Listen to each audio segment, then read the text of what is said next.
Hello all, welcome back to the tutorial session on the topic Principal Component Analysis. In this case study, we have considered 12 data points and the total number of hours he or she studied is 9 hours and the mark achieved for 9 hours is 39. Same way for 15 hours, if the study means the actual mark achieved is 56. So this is the 2D view, a geometrical view of all those 12 data points. Our goal is to convert this 2D two-dimensional data into one-dimensional data with the help of principal component analysis. See here the population conversion matrix. So in this case, instead of considering the sample covariance matrix, I am considering the population covariance matrix. So I am going to consider all those 12 data points, and this first column indicates hours and the second column indicates mark and the third column indicates hi minus h hat, where hi value is 9, h hat is the mean of h column. The mean of h column is 13.92. So 9 minus 13.92 gives minus 4.92. Same way for second data point 15 minus 13.92 you will get 1.08. Same way we need to proceed for remaining 10 data points. And this column indicates mi minus m dash m cap. So this case indicates mark, right? So it is 39 minus mean. What's the mean? 62.42. So 39 minus 62.42 you will get minus 23.42. Same way you need to proceed for remaining 11 data points, and we need to get the product of these two terms. So that is hi minus h hat into mi minus m hat. If you do that, you will get some total. The total is 1352.42. So the hi minus h hat the whole square means this term, this column you need to square it up. So if you square, you will get 4 minus 4.92 becomes 24.17 and so on. And mi minus m hat the whole square becomes this column you need to square it up. If you square minus 23.42 you will get 548.34. So with this tabulation we are going to make the covariance matrix. So covariance matrix formula is covariance of h comma h, or is a variance of h we can say, and this diagonal you can say it's a variance of m, and this half diagonal value says covariance of h comma m and covariance of m comma h both are same, right? Now we can say calculate for variance of h. So variance of h, how we will calculate this value, the square term value, it's 524.92 divided by total sample. So since we are going with population covariance matrix, so we are considering 12. So 524.92 divided by 12, you will get 43.74. So variance of m, you will get 4070.92 divided by total data point is 12. So variance of m is 339.24, and variance of h comma m is the product term. This one is 1352.42 divided by 12, you will get 112.70. That's the covariance of h comma m and covariance of m comma h. Now you got the covariance matrix as 43.74, 112.70, and this diagonal half diagonal will be same in covariance matrix, and the another diagonal matrix of variance of m is 339.24. Once we have done with covariance matrix, it's time to calculate the eigenvalues and eigenvectors of the respective covariance matrix A. So the formula is to calculate A minus lambda I, which is equal to, substitute the value of lambda. We need to calculate the value of lambda, that is eigenvalues, and A is the covariance matrix, I is the identity matrix. If you simplify this term, you will get the characteristic equation as lambda square minus 382.98 lambda plus 2137.07 is a characteristic equation. We need to equate this term to 0, and if you take the roots of this particular equation, you will get lambda 1 as 377.32, lambda 2 equal to 5.66.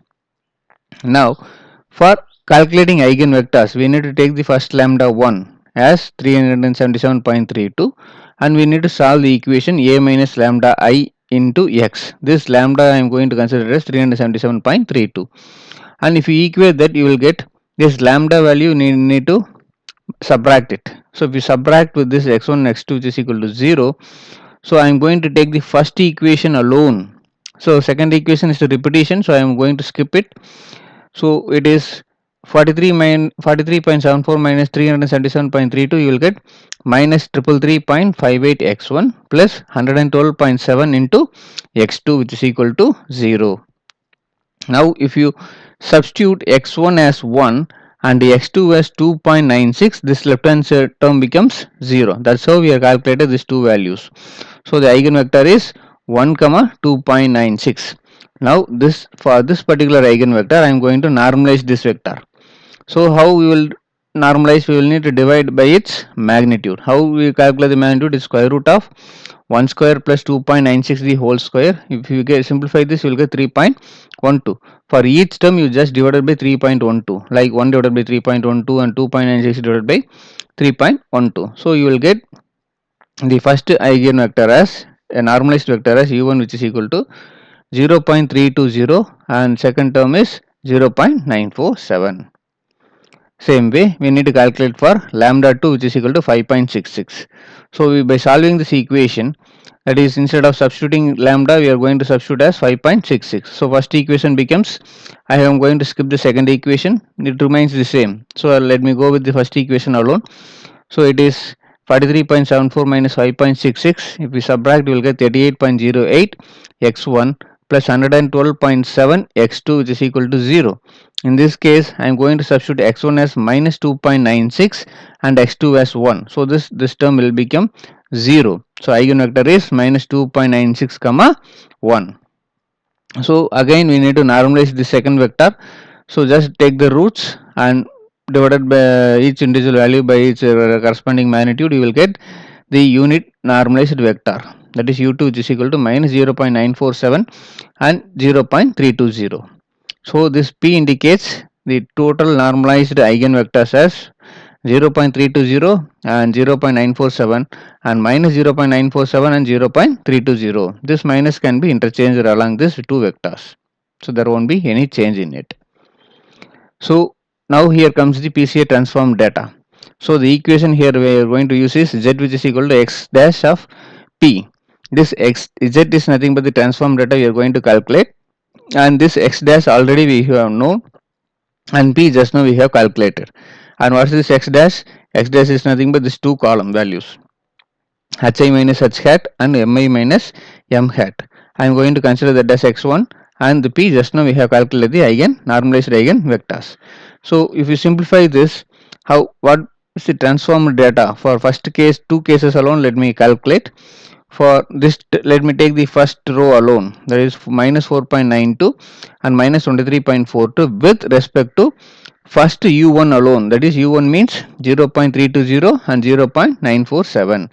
If you simplify this by taking the dot product, so minus 4.92 into 0.320, so you will get minus 1.57, and the second term it's minus into plus minus of 23.42 into 0.947, you will get 22.18. If you simplify that, you will get the first term as minus 23.75 as PC1 component.